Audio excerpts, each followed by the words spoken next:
Coucou tout le monde. Ouani en Russie, objet aquatique non identifié en eau russe et internationale. Écoutez bien parce que c'est très intéressant. La deuxième vidéo que je fais sur les objets aquatiques non identifiés en Russie, ou OSNI, objets sous-marins non identifiés. OVNI et Ouani de l'extrême-orient russe, chapitre 11.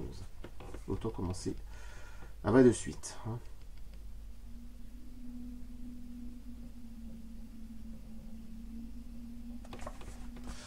Alors, OVNI et Ouani de l'extrême-orient russe. Les natifs de Priamuri et Primori dans l'extrême-orient russe ne considèrent pas les phénomènes anormaux comme tels a priori. Ils ont connu et accepté les poltergeists, l'abominable homme des neiges, le soi-disant homme volant et les ovnis. Ces peuples ont leur propre nom pour de tels phénomènes, ainsi que leurs propres légendes, témoignages, rapports de témoins oculaires et récits qui ont survécu à travers les âges. Les légendes des habitants de la taïga décrivent de façon très vivante les cieux qui ouvrent des portes entre différents mondes, y compris le monde extérieur, le monde originel, le monde souterrain et le grand au-delà. Ça me fait penser à Patrick Delsou, un ami à moi qui habite pas très loin de chez moi, 10-12 bornes, et qui me disait que, de toute façon, que ce soit les religions pour eux, en gros, c'est le paradis, l'enfer et le dieu, hein, ça s'arrête là, alors qu'il faut voir beaucoup plus grand. Et eux, c'est ce qu'ils font avec les chamans, tout ça. Bon, bref. Et là, vous allez voir qu'à partir de là, toutes les religions sont... Bon bref, je préfère rien dire. Les chamans ont des descriptions détaillées de vaisseaux relayés par les anciennes légendes de leur peuple. Ils croient que les soucoupes volants ne sont rien d'autre que des Adzena Dani, c'est-à-dire des vaisseaux de souverains du tonnerre. Ces souverains ont parfois emmené des humains avec eux sans leur consentement, c'est-à-dire des enlèvements extraterrestres ou abductions. Avant la Première Guerre mondiale, les chasseurs Oudej, je sais pas comment on dit, locaux et leurs amis Staroveri russes, descendants des dissidents religieux de la Russie du XVIIIe siècle, observèrent des phénomènes très étranges en chassant ensemble. Dans plusieurs localités comme Anouilh et Bikin, ils observent d'étranges objets aériens et trois mystérieux points lumineux qui se déplaçaient au-dessus du sol. Le Golohan était un objet qui ressemblant à un éclair qui se déplaçait dans le ciel et laissait une trace lumineuse ou de la fumée. Les anciens ont également raconté des histoires sur Lambonkotongon, c'est dur à dire, ou crâne flambant du diable, prétendument tombé sur terre depuis un ovni.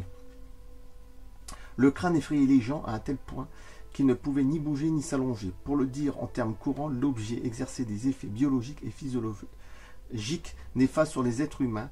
On observa qu'en présence du crâne, l'eau tiède entrait en ébullition. Kamen Ribolov est un village situé sur les rives du lac Kanka, écoutez bien parce que c'est intéressant, dans la région de Kankaski, province maritime de Russie, qui fut créée en 1865 par des Cosaques russes.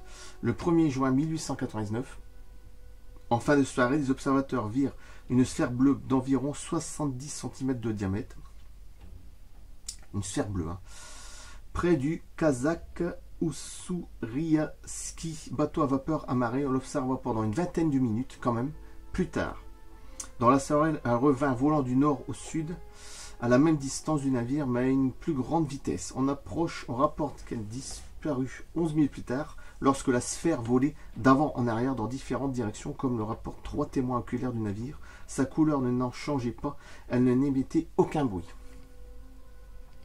Ternay est une colonie située dans la région nord-est de la province maritime de Russie, à environ 655 km de Vladivostok. Le territoire est constitué de lieux difficiles d'accès, de zones vierges, d'animaux sauvages, de taïga, de chutes d'eau, de sources minérales et de lacs superbes.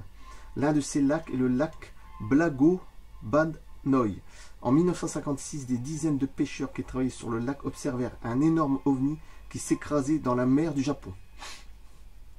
Nous étions en 1956. Et décrivirent un objet argenté d'un diamètre de 1,5 km. 1,5 km. Un objet argenté, 1,5 km. Ouais, c'est pour ça qu'il est énorme. Hein. Qu'il les survola rapidement à l'altitude extrêmement basse de 600 mètres. Alors déjà, il était à 600 mètres de hauteur. Il faisait 1,5 km de long. Hein. L'objet ressemblait à un chapeau dont le contour était ponctué de hublots rouges. Alors n'allez pas voir un truc militaire, tout ça, parce qu'un kilomètre 500, quand même, hein.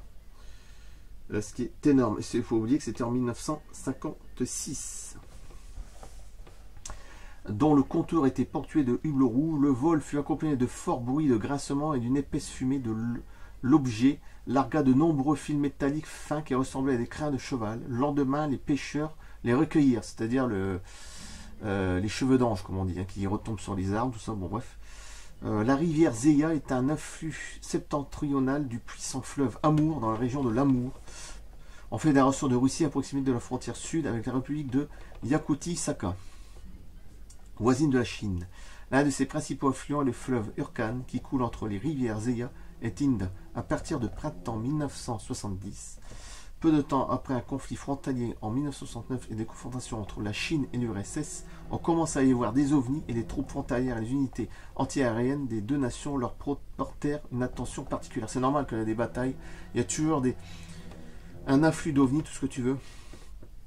Que ce soit la Première Guerre mondiale, la Deuxième Guerre mondiale, même en vrai, il y a toujours des ovnis qui ont été là pour observer. Ça a toujours été comme ça, même depuis Alexandre le Grand. Voilà, un des boucliers d'argent qui volaient, à l'époque on disait des boucliers d'argent. Bon bref. Ou d'or, enfin ce que tu veux, bon bref. Plus tard, après le survol de la Mongolie, qui avait des liens très étroits avec l'URSS, par des objets inconnus, des troupes firent feu. Les Mongols affirma que les trajectoires ovnis se croisaient quelque part au-dessus du territoire soviétique à 1660 km au nord-est de d'Oulan-Bator. Alors même que le radar soviétique déterminait les coordonnées précises, les opérateurs ne purent localiser aucun objet. Tout ce qui fut établi, c'est que les ovnis étaient arrivés depuis une même région reculée de la taïga sibérienne et avaient disparu dans le même secteur non loin du fleuve Urkan. Vladivostok est la plus grande ville portuaire de Russie sur l'océan Pacifique. C'est le centre administratif de la province maritime et le port d'attache de la flotte russe du Pacifique, selon Vadim Chernobrov, fin 1989, un ovni triangle fut observé au-dessus de la baie de Tikaya, près de Vladivostok. Il ne fut pas détecté par les écrans radars. Les tirs d'artillerie de la marine russe tentèrent de l'abattre, mais l'ovni changea de direction et s'éloigna à grande vitesse en direction de la ville. Les avions de la marine qui se présentèrent sur la zone ne trouvèrent pas l'objet. L'année 1977 fut très riche en observations d'ovnis et d'OANI. Les deux. Voici un exemple du premier. Alors, il fait les deux aussi, hein, OVNI dans l'air et puis après il revient dans la mer, donc ça revient pareil. Voici un exemple du premier ordre décrit dans une lettre adressée à l'Académie des sciences de l'URSS. La date est le 7 juillet 1977. 7. Qui fait 777. 47, oui. Quand même, 7 juillet 1977. Le navire à moteur Nikolai Ostrovsky avait quitté port Vanino, un port important de la côte pacifique russe. Opérationnel tout au long de l'année, il traite des cargaisons d'importation et d'exportation avec des pays du monde entier, ainsi que des cargaisons destinées au territoire du nord de la Russie. À 23 heures précises, heure locale, par temps nuageux, et avec une visibilité de 5 à 7 miles, donc je crois qu'à 1 km. Non, 1 mile, c'est 1 km 6, hein, je crois que ça doit être ça.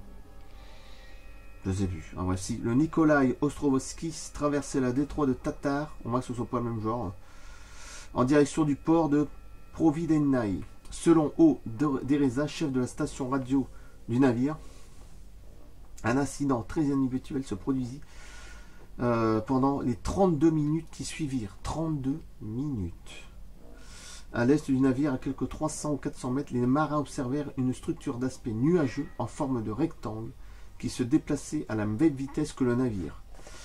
Dereza déclara qu'il fut pris de frémissement à l'idée que ceux qui se trouvaient à l'intérieur de la forme nuageuse les avaient probablement observés et étudiés avec soin.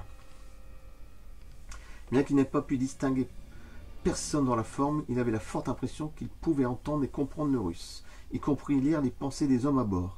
Il était d'avis que la formation nuageuse rectangulaire, oui parce que c'est le mimétisme et le polymorphisme des ovnis, comme il dirait Jean Sider, au contour parfait pouvait être un vaisseau spatial d'un autre monde. Quoi qu'il en fût, l'objet disparut à 23h32, heure locale. Une autre observation étrange dans la région eut le 2 août 1989, dans la région de Kraï à Primorsky. Les membres d'équipage à bord du pétrolier soviétique Volga Neft 161 remarquèrent une sphère inhabituelle dans le secteur nord du ciel à environ 35 degrés au-dessus de l'horizon. Elle avait une couleur jaunâtre pâle et était entourée d'une sorte de halo comparable à celui de la Lune. La sphère se déplaça vers le nord-est et s'éleva légèrement sur l'horizon.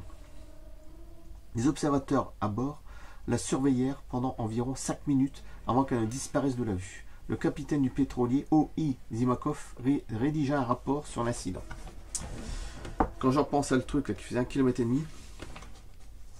en 1956, des dizaines de pêcheurs qui travaillaient sur le lac observèrent un énorme ovni qui s'écrasait dans la mer du Japon et décrivèrent un objet argenté d'un diamètre de 1,5 km qui les survola rapidement à l'altitude extrêmement basse de 600 mètres. Ressemblant à un chapeau dont le contour était ponctué de hublots rouges 1,5 km de long. Hein, c'est pas un petit truc, hein, quand même. Imaginez, c'est énorme. On pense aux lumières de Phoenix, je trouve que c'était... Mais là, bon, on est quand même à 56, hein, donc ce qui remonte bien avant. Là, c'était en 1990, cette lumière de Phoenix. Là, c'est 56, c'est quand même bien avant. Hein. C'est-à-dire... c'est 40 ans avant, quoi. Ça doit être ça. 40 ans avant. Voilà, je coupe là. Merci, Oani en Russie. Objet aquatique non identifié en russe et international. Merci, à bientôt. Dans 2 ou 3 jours. A plus.